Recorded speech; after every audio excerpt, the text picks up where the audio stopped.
ناظرین، آج کے اس ویڈیو میں ہم آپ کو بتائیں گے کہ غیر مسلموں کو مکہ اور مدینہ جانے کی اجازت کیوں نہیں ہے۔ تو ویڈیو کو شروع کرنے سے پہلے نئے آنے والے دوستوں سے ہماری یہ ریکویسٹ ہے کہ اگر آپ نے ابھی تک ہمارے اس یوٹیوب چینل کو سبسکرائب نہیں کیا تو اس کو سبسکرائب کریں اور ساتھ ہی بیل کے آئیکن کو پریس کریں تاکہ نئی آنے والی ہر ویڈیو بر وقت آپ تک پہنچتی رہا کریں۔ تو چلیے دوستوں، ویڈیو کا باقاعدہ آغاز کرتے ہیں۔ ناظرین، قرآن پاک میں سورہ توبہ میں بیان کیا گیا ہے، اے ایمان والوں، مشرکین ناپاک ہیں تو اس سن کے بعد وہ مسجد حرم کے پاس نہ آنے پائیں۔ مشرکین کو حرم کے پاس آنے کی اجازت نہیں ہے۔ اس کے لیے مختلف قسم کی دلیلیں پیش کی جاتی ہیں۔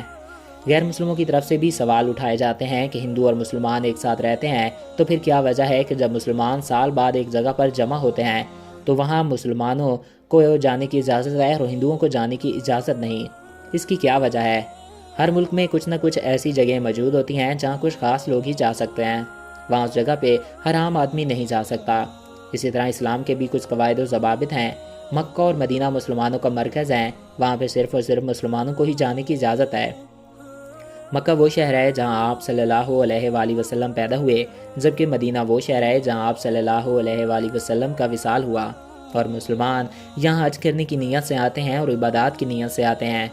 حج اسلام کا ایک اہم رکن ہے اور ہر مسلمان زندگی میں ایک بار لازمی حج کرنے کی خواہش رکھتا ہے۔ دوستوں، ہم اس بات کو کچھ ایسے سمجھ سکتے ہیں جیسا کہ ہم کسی ملک جانا چاہتے ہیں تو اس سے پہلے ہمیں اس ملک کی پالیسی کے بارے میں آگاہ کیا جاتا ہے کہ آپ نے ان کو فالو کرنا ہے۔ اگر ہم ان کو فالو نہ کریں تو ہمیں اس ملک کے اندر جانے کی اجازت نہیں دی جاتی۔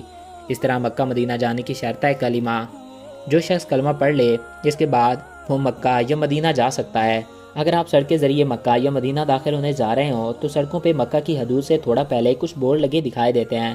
ان بورڈ کے اوپر لکھا ہوا ہوتا ہے کہ غیر مسلموں کا داخلہ ممنوع ہے، صرف مسلم ہی آگے جا سکتے ہیں۔ وہاں پہ تیروں کے ذریعے نشاندہی کرائی جاتی ہے کہ صرف مسلمان اس سائیڈ آئیں اور غیر مسلم دوسری طرف چلے جائیں۔ مکہ کی سائیڈ جانے کی شرط ہے مسلمان ہونا۔ کوئی بھی غیر مذہب شخص کلمہ پڑھ کر دائرہ اسلام میں داخل ہونے کے بعد مکہ یا مدینہ جا سکتا ہے۔ ان بورڈ کے قریب جانے کے بعد مسلمانوں اور غیر مسلموں کی راہیں الگ ہو جاتی ہیں اور وہ آگے ایک ساتھ مکہ سفر نہیں کر سکتے۔ مکہ کی جو فضا ہے وہ پاک اور صاف ہے، اس میں صرف مسلمان ہی داخل ہو سکتے ہیں، غیر مسلم داخل نہیں ہو سکتے۔ غیر مسلموں پہ یہ پابندی کوئی آج سے لاگو نہیں کی گئی، بلکہ یہ پابندی غیر مسلموں پہ آج سے 1400 سال پہلے سے عائد ہے کہ وہ مکہ مدینہ نہیں جا سکتے۔ اس بارے میں قرآن مجید میں بھی آیت آئی ہیں جو ہم آپ کو پہلے ہی بتا چکے ہیں۔ تو آئی ہوپ آپ کو یہ ویڈیو اچھا لگا ہوگا اور آپ کی معلومات میں اضافہ ہوا ہوگا۔